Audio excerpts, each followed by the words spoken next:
ਅਗਲੀ ਜਿਹੜੀ ਹਰਜੋਤ ਸਿੰਘ ਜੀ ਗੱਲ ਕਰਦੇ ਆ, ਇੱਕ ਗੁਜਰਾਤੀ ਮੂਲ ਦੀ ਬੀਬੀ ਆ।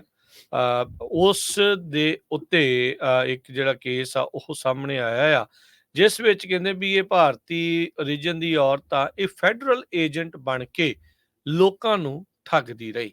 $1.5 ਮਿਲੀਅਨ ਦੀ ਜਿਹੜੀ ਇਸ ਨੇ ਠੱਗੀ ਜਿਹੜੀ ਆ ਉਹ ਮਾਰੀ ਆ। 42 ਸਾਲਾ ਸ਼ਵੇਤਾ ਪਟੇਲ, ਇਹ ਗੁਜਰਾਤ ਮਾਡਲ ਤੋਂ ਸ਼ਾਇਦ ਹੁਣ ਪੁਲਿਸ ਦੀ ਕਸਟਡੀ ਦੇ ਵਿੱਚ ਇਸ ਨੂੰ ਲੈ ਲਿਆ ਗਿਆ ਸੀਗਾ 9 ਮਈ ਨੂੰ। ਫਲੋਰੀਡਾ ਦੇ ਇਲਾਕੇ ਦੇ ਵਿੱਚ ਇਸ ਨੇ ਸਕੈਮ ਕਰਕੇ ਇੱਕ ਬੰਦੇ ਤੋਂ $1.5 ਮਿਲੀਅਨ ਜਿਹੜਾ ਉਹ ਠੱਗ ਲਿਆ।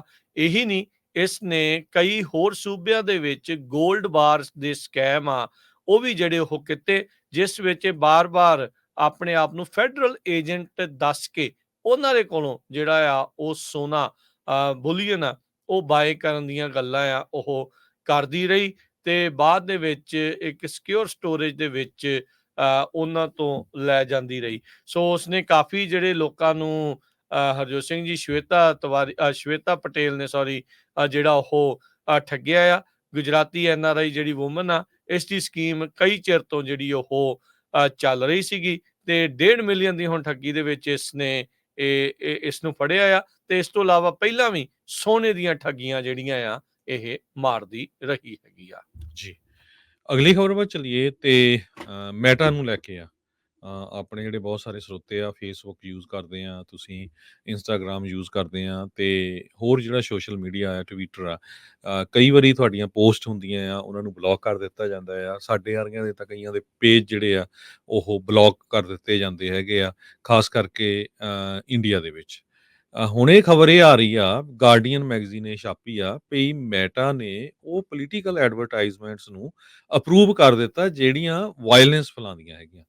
ਬਹੁਤ ਵਾਰ ਤੁਸੀਂ ਦੇਖਦੇ ਹੋਵੋਗੇ ਕਿ ਆਪਾਂ ਪੋਸਟ ਉੱਦਾਂ ਦੀ ਪਾਉਂਦੇ ਆ, ਉਹਦੇ ਵਿੱਚ ਕੋਈ ਵਾਇਲੈਂਸ ਨਹੀਂ ਹੁੰਦੀ।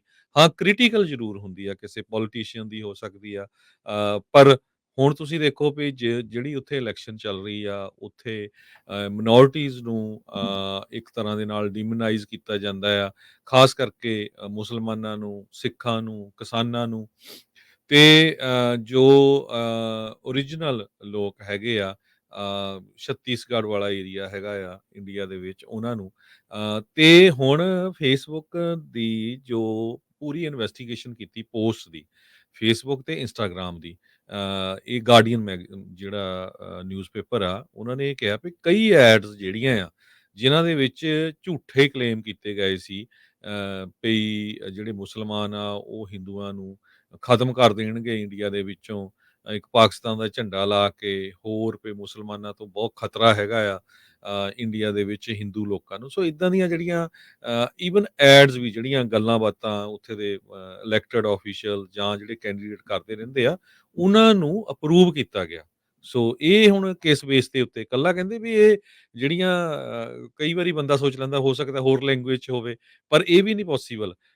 ਕਹਿੰਦੇ ਵੀ 22 ਦੇ ਕਰੀਬ ਇੱਦਾਂ ਦੀਆਂ ਜਿਹੜੀਆਂ ਐਡਵਰਟਾਈਜ਼ਮੈਂਟ ਸੀਗੀਆਂ BJP ਦੀਆਂ, ਜੋ ਮੁਸਲਮਾਨਾਂ ਨੂੰ ਡੈਮੋਨਾਈਜ਼ ਕਰ ਰਹੀਆਂ ਹੈਗੀਆਂ ਆ, ਉਹ ਇੰਗਲਿਸ਼, ਹਿੰਦੀ, ਬੰਗਾਲੀ, ਗੁਜਰਾਤੀ, ਕੰਨੜਾ ਤੇ ਇਹ ਸਾਰੀਆਂ ਭਾਸ਼ਾਵਾਂ ਦੇ ਵਿੱਚ ਐਡਸ ਨੂੰ ਅਪਰੂਵ ਕੀਤਾ ਗਿਆ।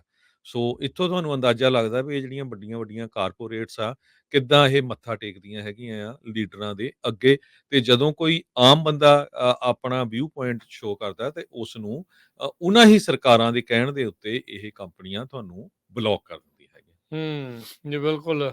ਸੋ ਮੋਨੋਪੋਲੀ ਆ ਜੀ, ਇਸੇ ਦਾ ਰੌਲਾ ਬਹੁਤ ਚਿਰ ਤੋਂ ਜਿਹੜਾ ਉਹ ਚੱਲ ਰਿਹਾ ਆ। ਕਦੀ ਰਾਈਟ ਵਿੰਗ ਵਾਲੇ ਕਹਿ ਦਿੰਦੇ ਆ, ਕਦੀ ਲੈਫਟ ਵਾਲੇ ਕਹਿ ਦਿੰਦੇ ਆ, ਪਰ ਇਹਨਾਂ ਦਾ ਇਵੈਂਚੁਅਲੀ ਧਿਆਨ ਸਿਰਫ ਤੇ ਸਿਰਫ ਹਰਜੋਤ ਸਿੰਘ ਜੀ ਪੈਸੇ ਦੇ ਨਾਲ, ਡਾਲਰਾਂ ਨਾਲ ਆ, ਵੀ ਜਿੱਥੋਂ ਕਮਾਈ ਉਹਨਾਂ ਨੂੰ ਬਣਨੀ ਆ, ਉਹ ਉਸ ਟਾਈਮ ਦੇ ਉੱਤੇ ਜਿਹੜੇ ਕਾਨੂੰਨ ਆ, ਰੂਲਸ ਆ, ਉਹ ਸਾਰੀਆਂ ਚੀਜ਼ਾਂ ਜਿਹੜੀਆਂ ਆ ਉਹ ਛਿੱਕੇ ਟੰਗ ਦਿੱਤੀਆਂ ਜਾਂਦੀਆਂ।